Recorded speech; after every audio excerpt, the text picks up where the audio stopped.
Agur gasnategiak 40 urte bete ditu, Oso Irati sormarkak bezalaxe eta gaurkoan eletara etorri gara hemen Peio Etxelekuren eskutik lantegia gasnategia ezagutuko dugu. Astera goaz!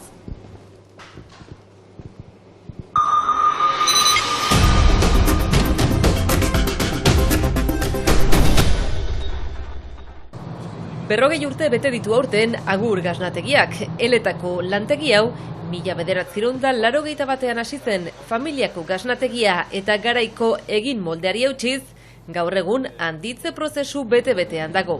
Orduan, gure familian egia da aitak Agur sortu aintzin, aita zenak, sortu zuen beste kooperatiba bat, zuzendari gisa, eta handik beste proiektu bat landu nahiz herriarentzat eta herrian egongo zena zuen sortu 81 Agur gasnategia. Askoz tipiago ginen biztan da, 6 langilerekin hasi zen eta azpimarragarria dena da hastapen hartan 25 hartzainek onartu zutela eta hori lehen 3 urteetan herrien esnea emaitea eta pagatuak izaitea, ordainduak izaitea behin gasna salduta.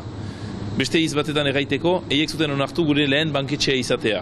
Eta zen bakarrik 5. urtetik goiti, nun lortu ginuen lehen mailegua.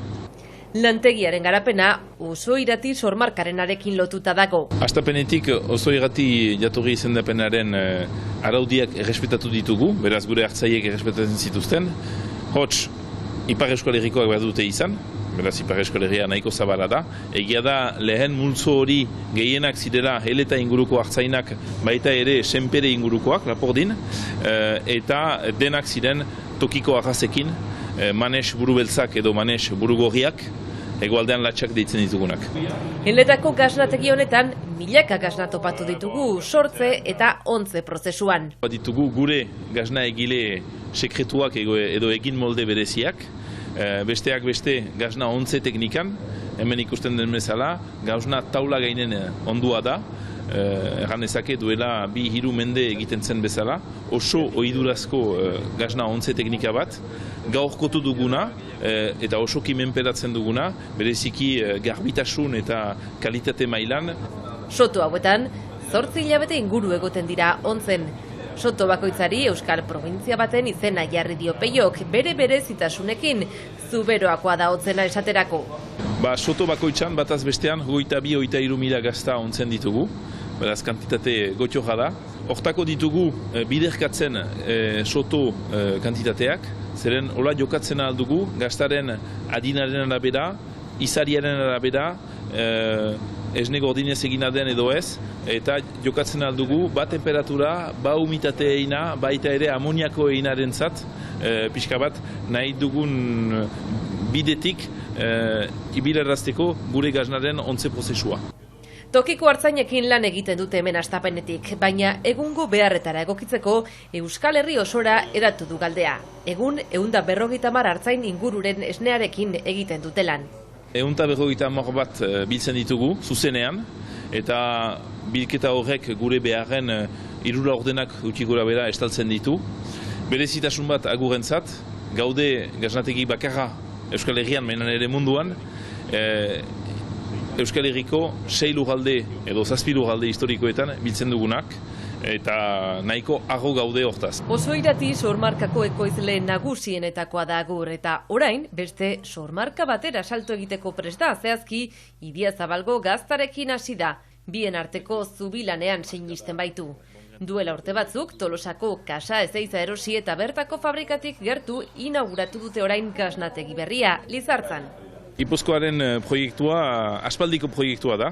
Duela 15-16 urte hasi ginen esne biltzen Nafarroan lehenik eta gero laster Gipuzkoan eta Araban, eta orain ere Bizkaian biltzen dugu. Eta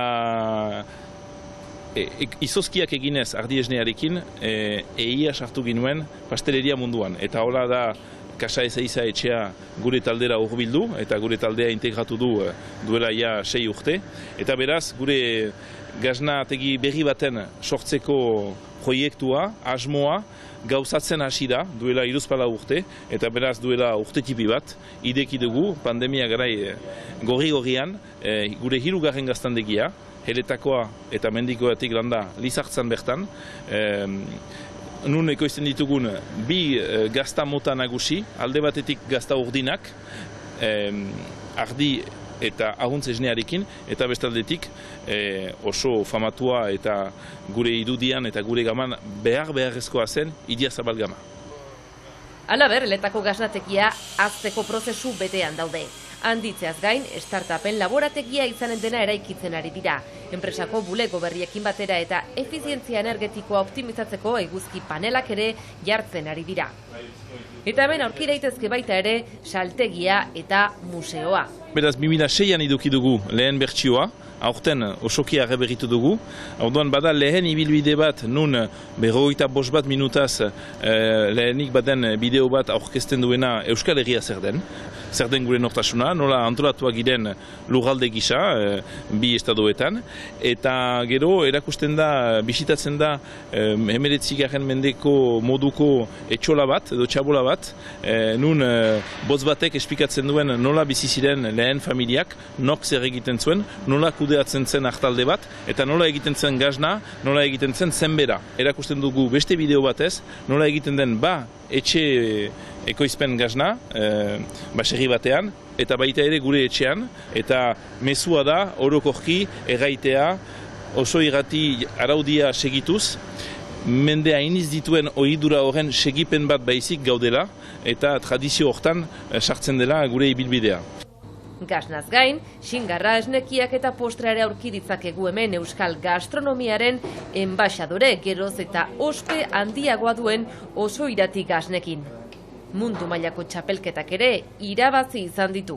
15 urte hauetan zinez senditu dugu eskalak aldaketa bat, duela 15-20 urte beste marka batzu famatuak ziren eskolegitik, baina ez oso irrati denominazioa, gaur zinez biziki ezagutua da, eta guk gure marka gisa, agur gisa, sor marka horren barnuan, saiatu gera gure ekarmena ezartzea mai gainean, sari batzu ere lortuz, eta egia da horri esker gerauta gehiago esportatzen dugu, gure salmenten eunendako goia baino gehiago gaur egun Frantziatik urrunago joaten da.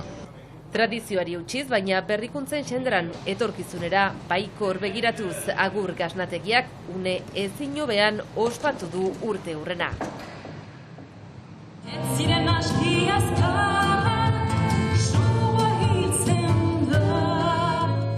Estitxu kantatuz ikuskizuna izan da berriki senperen. 50 bat kantari inguru bildu dira, banaka, binaka edo taldeka kantatzeko Estitxu Roblesen errepertorioa. Pandemiagatik hainbat alditan pusatua izan ostean eta lehen edizioan baigorrin arrakastandia lortuta, senpereko elizan eskainitako emanaldia ere ederra izan da. Irudi hauekin amaituko dugu saioa, ikusentzuleok, bihar arte!